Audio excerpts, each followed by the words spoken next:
This is Group 4's presentation on medieval gardens. My name is Emma Harris. I'm Hunter Anderson. I'm Kelly Poland. And I'm John O'Neill. So kind of overview of what we'll be going over. We'll be introducing medieval gardens, like what happened historically. We'll be going over public and private landscapes, the functions of these gardens, the scale, the siting with relationship with surroundings, the use of landscape elements, spatial organization, and symbolism.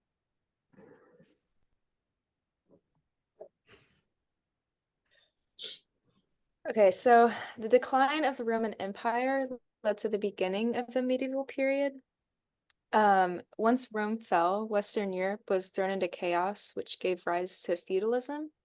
Feudalism was a system in which people gave kings and lords money and worked in exchange for protection. As feudalism grew, gardens became protected areas within and around fortifications and monasteries, instead of displayed for the public eye. These gardens were known as cloister gardens. So early medieval gardens were used for the sole purpose of producing food and herbs. Not much was put into the overall ornamentation of the gardens because there was no use for it at the time. These gardens were utilitarian and built in private spaces due to the period of feudalism happening in Europe. Late medieval gardens still serve the primary purpose of supplying food. However, they can be described as locus amonis, which is Latin for pleasant place. Late medieval gardens began to add more elements to the garden to create a more shaded and pleasant environment to be in. Features included square enclosures, which were influenced by the urban square. Raised beds were used for vegetable gardens. Trellis created shaded vine covered oases. Turf seats were one of the most widespread design tactics in Europe at the time, and the mount is a small hill to represent a vantage point to observe the garden. And there was three types of late medieval gardens, which are Herbarius, Hirtus, and Cemetery. Herbarius is a metal seal garden. Hortus is a vegetable garden, and cemetery included tree gardens with graves of monks. The timeline. The medieval ages span roughly 1,000 years, ending between 1400 and 1450 in Spain. However, in 1492, it is considered the end of the medieval period and the beginning of the modern era. The period of the human expansion, centralization, and great political upheaval and violence, resulting in the foundation of many modern European countries.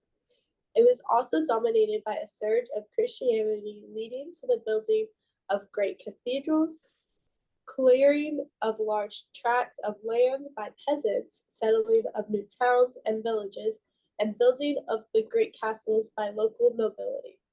Some important dates to recognize is the Gustubic tribe took control of most of Europe in 500 AD. Justine is crowned temporary of Basilian in 527 AD. French Date happened at the Battle of Tours in 700 AD. William the Conqueror took over England, and this was around 1000 AD. And then the Black Death breaks out in Italy in 1348 AD.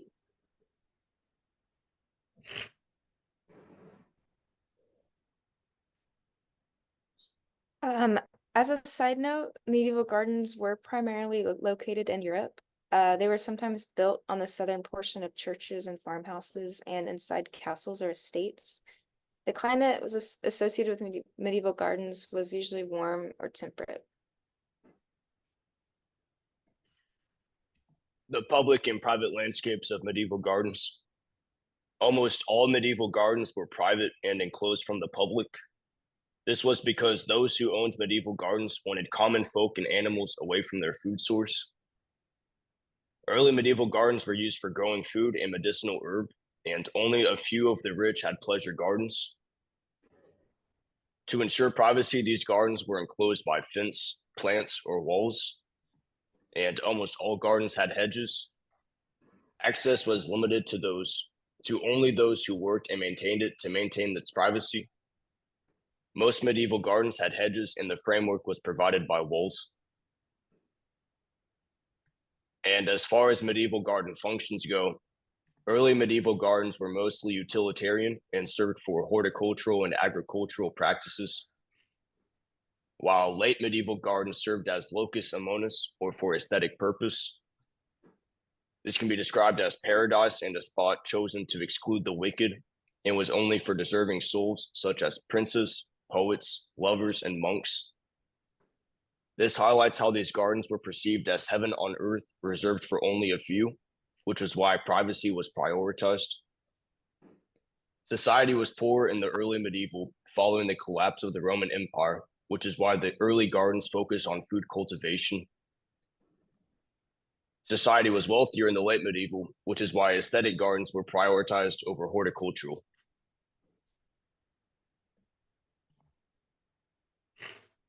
The scale. The medieval gardens were more on a smaller scale. This was because the garden was made for more utilitarian purposes rather than aesthetics, unlike other gardens. The gardens were typically designed as a square courtyard with square beds and a center focus in the middle, which was most likely a basin or fountain.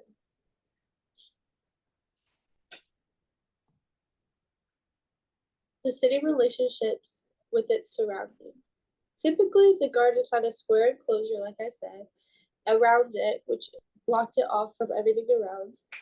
This design was influenced by the urban square or piazza. The arches were often twisted, which was known as a cosmetique style, and this had a slight Islamic influence. The organization of the layout and the landscape of medieval gardens does not highlight any features surrounding it on the outside. This is because getting to the garden is hard as it has limited access as to who's allowed into it, making the garden closed off to what's around it, which does not highlight any of the features.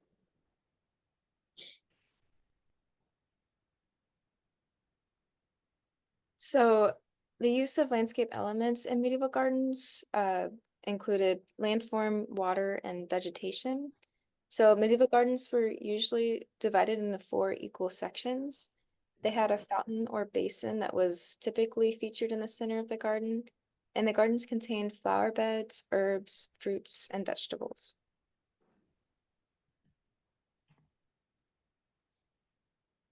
So these are some examples of what landform would have looked like in medieval gardens. They were usually divided into 4 equal square sections, as you can see from all these pictures. The center of the garden held a fountain of some kind that both served as a way to water the garden and add aesthetic appeal. These gardens were usually not very large as they served a more utilitarian purpose rather than an aesthetic one. Their design and layout were very similar to the peristyle courts present within Greek and Roman gardens, but had a strong religious influence similar to the Persian gardens. Plant beds were raised to prevent them from being waterlogged, and the gardens were enclosed by a fence of some sort. Usually these were waffle fences or quickthorn hedges. These gardens would sometimes include trellis walkways and arbors to provide shade and privacy as well. Much of what we know about medieval gardens can only be assumed, however, because many of the medieval gardens, because of all of the medieval gardens, none of them have been preserved in their original shape. So the knowledge of medieval garden culture is linked almost exclusively to archival material and equally unreliable representations in medieval paintings.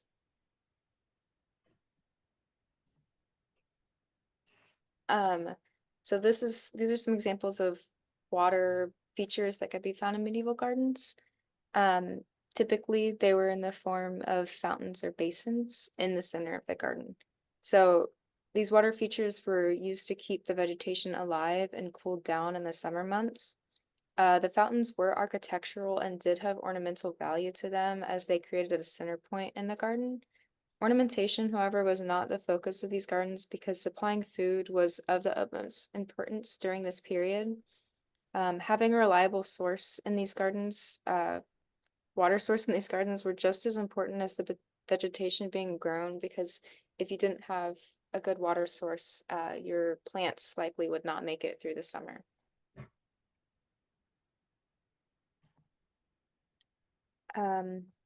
As for vegetation, these are some pictures of what could usually be found grown in gardens. In fact, some of these pictures were taken in current medieval gardens that you can go visit today. So there were essentially 4 types of vegetation used in medieval gardens. There were vegetables, flowers, herbs, and fruit. All vegetation in medieval gardens was planted either to be eaten or used as medicine. Different classes of people had different varieties of vegetation depending on what they could afford. So a peasant with perhaps just a little land available to them had to concentrate on growing just vegetables and herbs. This ensured that their family had enough to live off of. A rich landowner would have more land and workers available, so they were able to grow a wider variety of crops. Early medieval gardens around the castle contained, among other things, turnip, cabbage, cucumber, hemp, flax, amaranth, lentil, dill, garlic, celery, cabbage, chickpea, carrot, pea, coriander, also parsley, mustard, corn salad, centauri, purslane, henbane, parsnip, dyer's chamomile, spurge, statues, arvensis, horsebean, opium, and opium poppy. There could also have been a varied horticultural orchard around the castle. Peas and flax had to be added to the field crop that spread the late Middle Ages, and corn salad was not produced by cultivation. This was a wild plant which was collected. So dill, cabbage, coriander, fennel, parsley, and mustard were all considered the garden plants. Fennel and anise were used in the late Middle Ages as well for bad breath. And they would also use it as a vegetable to be eaten. And America Gale was used for beer brewing as well during this period. Spatial organization. Medieval gardens consisted of narrow paths in between rectangular plots, as well as incorporated wattle fencing, in which facilitated crop harvesting and also to keep animals away from the vegetation. Within the medieval cities, the greenery was first nurtured with the churches and cemeteries, the residences, and monasteries. Spatial possibilities were much more limited in cities compared to monasteries outside the city walls, so the gardens were noticeably more modest. In the high and late Middle Ages, the importance of inner city gardens for the supply of the urban population is becoming increasingly apparent. In the 15th century, for example, fruits, berry plants, vegetables, medicinal, and ornamental plants, vegetables for oil, and nuts were also grown. Even in later stage of medieval history, when cities developed and rapidly increased, it was still pretty rural with gardens inside the cities. But in the 18th century, many cities forbid the animal husbandry within the city walls. Each free spot on the cities was used for vegetable cultivation, and also the fruit and wine growing operated outside the gates of the city. It was not only the poor people who bought their own vegetables, even among the affluent citizens, it was popular to provide themselves with vegetables from their own garden. And the garden design was now not only the benefits of the foreground, now also flowers and plants were planted and cherished for the sake of their beauty. This new garden look came from Italy, the birthplace of the Renaissance. Symbolism. Vegetation was so much more worth than its physical beauty. It was meant to create ambience and emotion while also symbolize a work of art.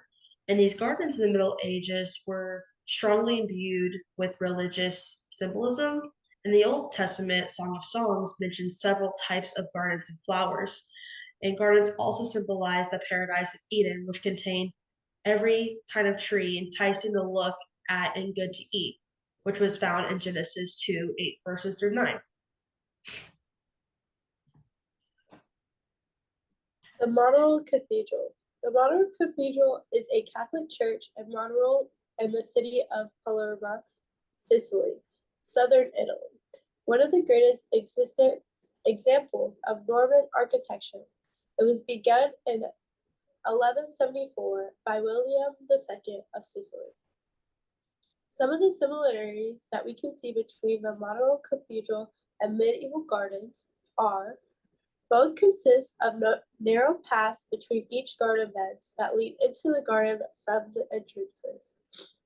The cathedral is a squared courtyard, and in the courtyard it has a center focus in the middle, as can see in the photo.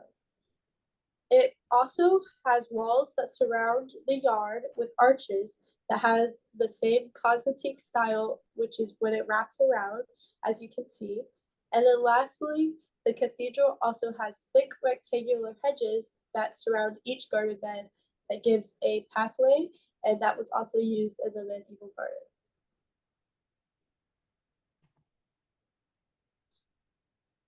In conclusion, the Monterey Cathedral is a modern representation of what a medieval garden would have appeared in later medieval times. The squared courtyard and closed-in design of the cathedral are classic medieval designs.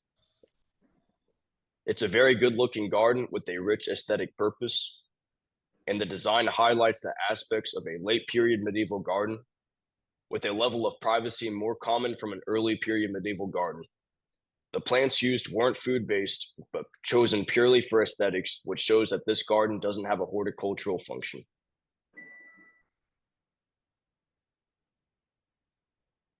Thank you for watching our presentation. All of our UANs are here on this slide.